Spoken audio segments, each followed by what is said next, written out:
Okay, hi, welcome back to my channel, and welcome if you're new. Please do not leave without subscribing, liking or sharing this video, and let us get into the question of the day. Big question, very big question that I always get. Is law still worth it? It depends.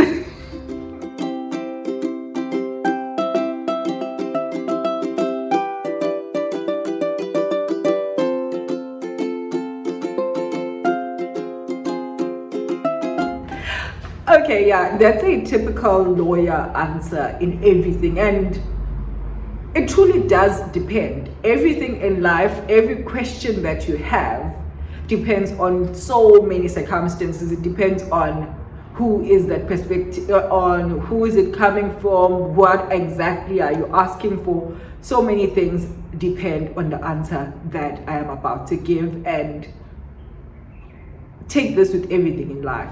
One tip from a lawyer, an admitted attorney at that, is when lawyers say something depends, when your friend or your student says, if you ask them, will I get arrested if I do this? And they say it depends.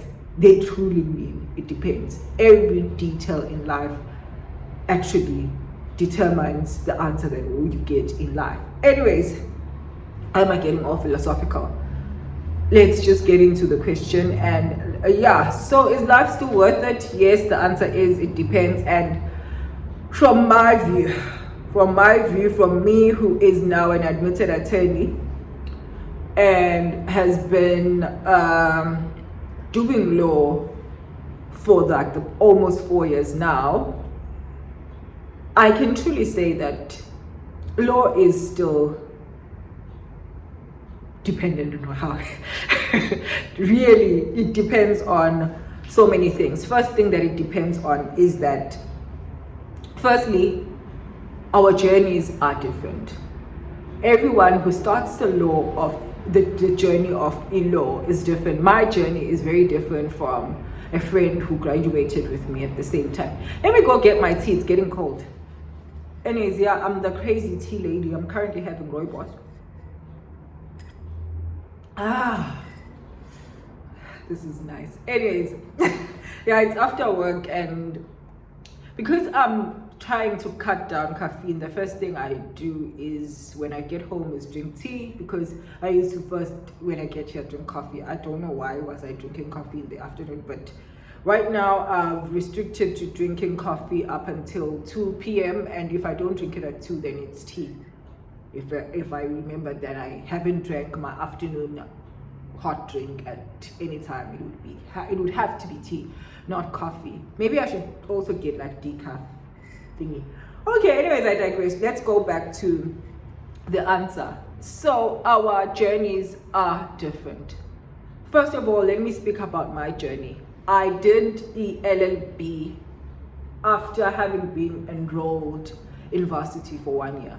When I got in, I didn't, in the varsity that I was in, I didn't even apply for LLB. I didn't apply for LLB at UKZN. You'd be surprised to hear that, but if you want to know why, in a nutshell, abafana, reason abafana kosiyam, I applied for law at UniZulu, and I was accepted. It was one of the first things that I was accepted for while still doing my matric. So the provisional offer that I got was actually from UniZulu, and it was for LLB, but I didn't want to go to UniZulu. It was just one of those things that I was like, let me add UniZulu and let me add the one thing that I think I'm interested in, but this guy that I'm currently with, that I think I'll spend the rest of my life with, and everyone around me has convinced me that law is just not worth it. And not just worth it, but that I'm not articulate enough. I stutter. Even now, I still stutter a lot when I speak. I have a lot of anxiety. So even when I looked at myself, as I was like, what are you even doing thinking about law? You're not supposed to be doing that. But anyways, yeah. So my journey then started in this way. I started doing a Bachelor of Social Science, because the one varsity that I got into, not just one, but the varsity that offered me NSFAS accommodation and thingy was UKZN, and it was Bachelor of Social Sciences. So I got in, and then when I thought about it, I was like, I'd like to actually do law. So then I majored in legal studies, and because I qualified to do LLB, but I didn't apply for LLB, they were like, okay, make sure you work to and get the certain average in your first year in legal studies, and not just in legal studies, but in your whole degree. That time I think it was 65 to 70. So I got that average, was accepted to now apply for second year to go to do LLB. So that's what I did. And I did it simply because I was asking myself, ngizosebenzaphi with the Bachelor of Social Science? I didn't know anyone who was working as a Bachelor of Social Science, but I've seen lawyers, I've seen people with black and white pulling trolley bags, and I knew, okay, this person did LLB, but somebody who did social sciences, I just didn't know where they worked. So the default was to say, okay, I'm gonna work as hard as I can to be accepted for the LLB. So then obviously now my journey in varsity is that way, that okay, it's firstly different in that sense. Some do a BSS and then do LLB for 2 years. It's very different for everyone. But anyways, let's go back to, and then when you are now getting into now starting in the profession, my studying in my mind, when I started doing articles, I said I wanted to be an all-rounder, and I even said this to my principal in the interview. So guys, I remember stuff. Like, one thing about me is that I remember every detail.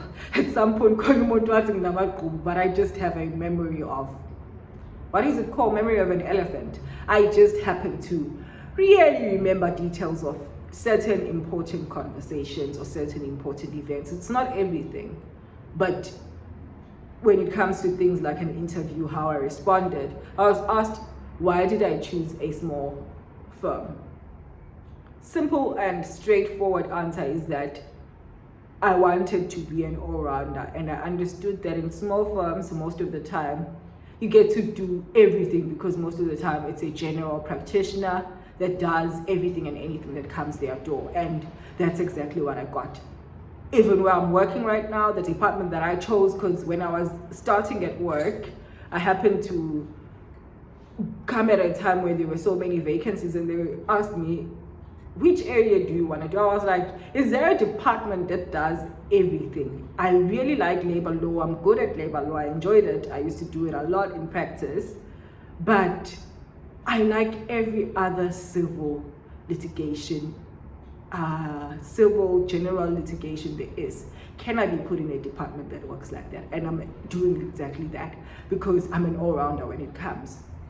But obviously there are certain things that I enjoy more than others, like divorce, labor. Yeah, so then your journey would be different in that sense. Maybe if you are wanting to start in a big firm, it would be so much worth it in terms of finances for you and in terms of what you put in your CV, because institutions like bank, insurance companies look very forward to having people like that are coming from like big law. Maybe you are part of a mergers and acquisition department, you are part of property finance department, whichever department you are part of in your articles. They very much look forward, and it's very good to have a big name in your CV. I won't lie about that. But for me, I was like, okay, I like the idea of big law, but my biggest interest right now is to be an all-rounder, and I was already late to apply for those institutions. Most of the time it would be 2022 and they're now taking applications for 2024, which is just weird. I was like, no. So our journeys would differ in those senses. And then going back again to the question of is it worth it, another thing that I put down here is that it depends also on what you want from the profession.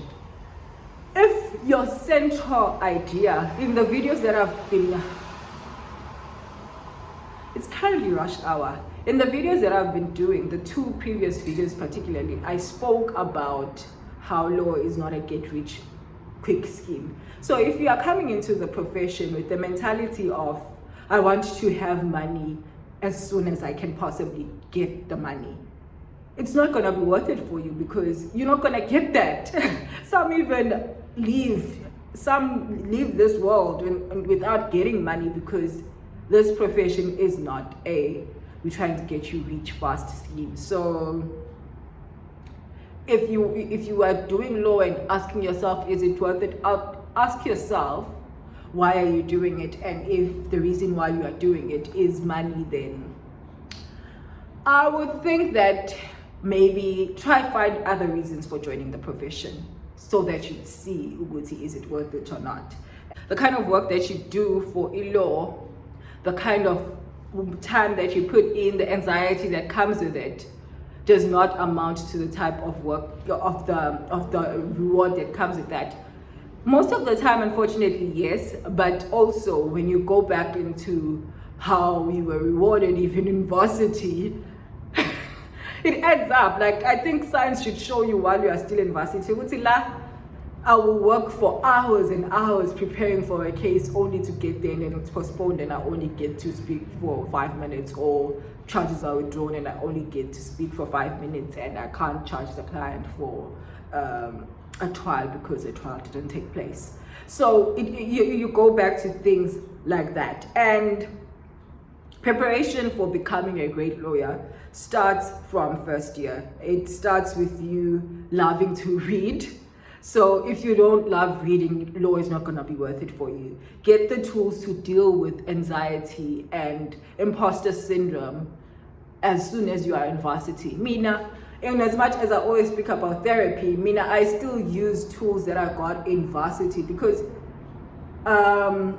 when I was in varsity, I was taught tools of dealing with anxiety, of dealing with imposter syndrome, because I was experiencing that a lot, especially in my final year, third and final year. I was experiencing that a lot because I was like, I don't know if I'm worth being here or if I deserve being here. I was questioning a lot of things. So the tools that I got there, if you get a really good therapist, you're going to start using the tools that you get there in your varsity, in your lifetime as an attorney, in your lifetime as an advocate, or whatever it is that you choose to get out of this profession, and it will all be worth it. And then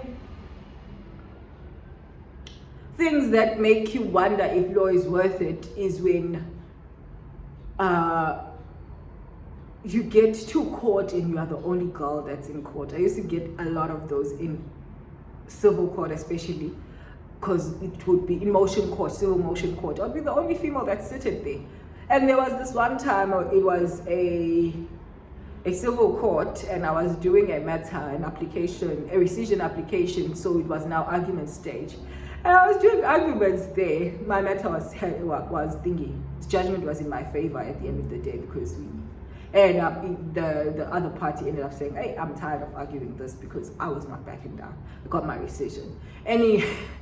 Anyways, I was there. I was the only female. The judge was a guy. The interpreter was the stenographer was a guy.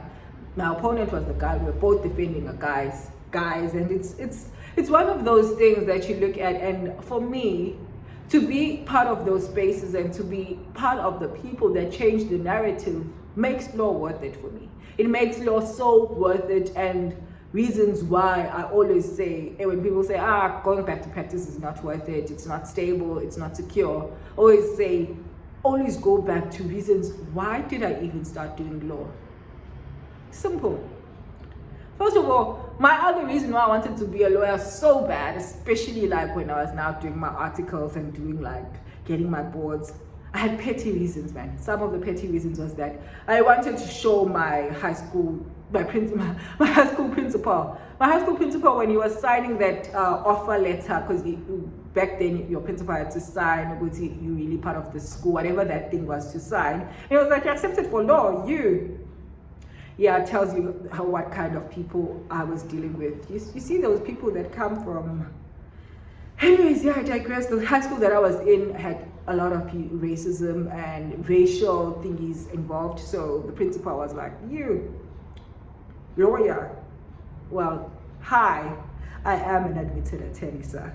Anyways, yeah, my first year legal studies tutor as well how do you say, it was a tact, and at that point there was issues with typing. We were just starting out, you didn't know computers, and you're like, if you're going to be writing this kind of work, I don't think you are perfectly suited to be a lawyer. I hope you finished your articles, because he was a tutor, because he couldn't finish his articles. He was he was rock dogged by his principal in thingy, and then he decided to come back for masters. I even hope he has his masters. I really hope you made it faster.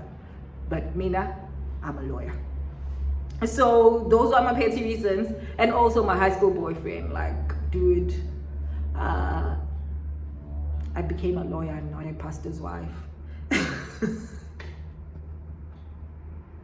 I really want to send all of these people a link to my Instagram, hey, and get them to see those pinned pictures that I have of me as a lawyer.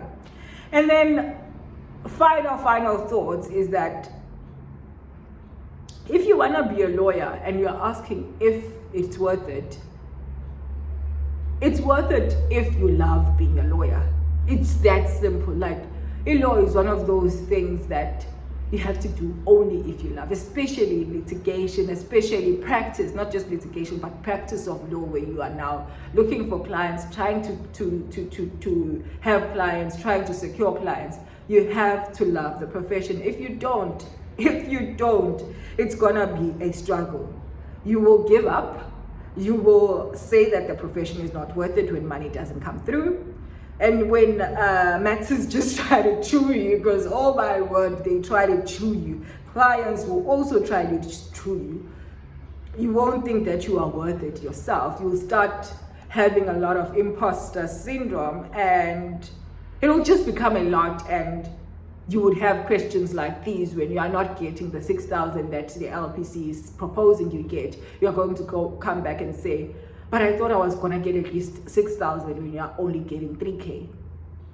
Anyways, I hope you guys enjoyed this video. It's very dark now. Lighting is off because kumnyama, and guess okay, sukhona, but I'm lighting right now. And yeah, anyways, I love you lots. To answer your question finally, is law worth it? Yes, law is worth it. It just depends on how you look at it. Hope you like this video, and I will see you on my next video. Bye.